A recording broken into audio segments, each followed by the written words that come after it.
talking about the politics and economy of North Korea so far. And now we're connected to an expert overseas to hear more about the North Korea's nuclear issue.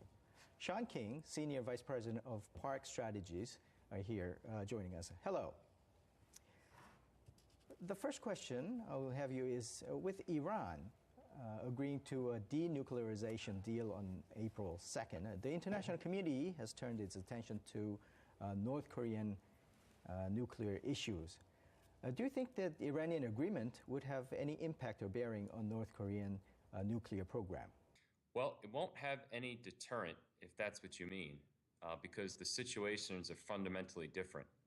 The Iran deal attempts to delay Iran's time to break out to a nuclear weapon, if they wish to do so, from 2 to 3 months to a year. The problem is that North Korea has already broken out with the nuclear weapon. Iran is at least operating under the pretense that it's for civilian energy use only. So the Iran deal cannot be a model for or deterrent to North Korea because it already has a nuclear weapon.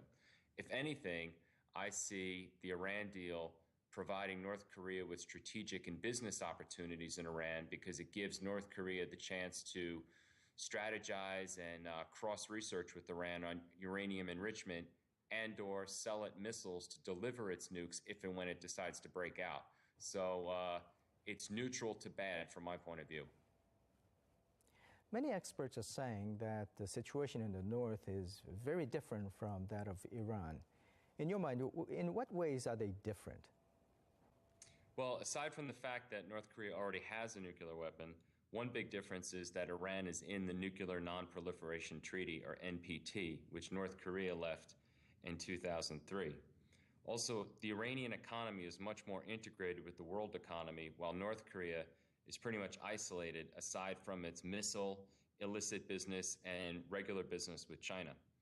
And North Korea, the objective of the nuke is basically regime preservation and/or to earn money abroad from illicit weapons sales. Iran, meanwhile, is part of a larger Sunni-Shia struggle across the Middle East with a religious overtone, while it's also funding insurgencies and terrorists in Iraq, Yemen, and Lebanon. So it's part of a much bigger picture, while the North Korean nuke pretty much pertains only to North Korea itself, assuming, of course, they don't sell it for use by another party, which they might always do. And then lastly, there was never really any military option as regards North Korea.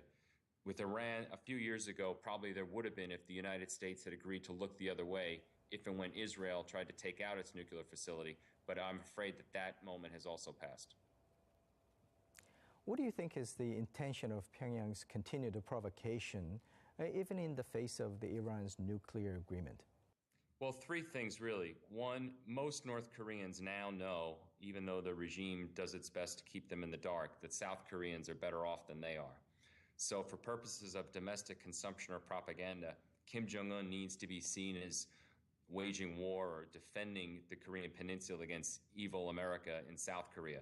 So by firing off these missiles now and then, he's able to propagate this myth that he's defending Korea against Yankee imperialism. Two, it's a way to keep the outside world powers off balance, hoping that they can then trade a cessation of these provocations for some kind of rewards in the six-party talks or some other extortion by committee where North Korea seems to always get the better of us. And lastly, because it doesn't have a real economy, North Korea, for them, the arms trade is big business.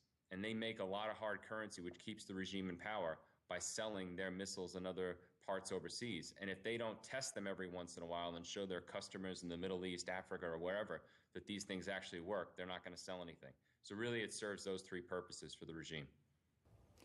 Thank you for sharing your insights today.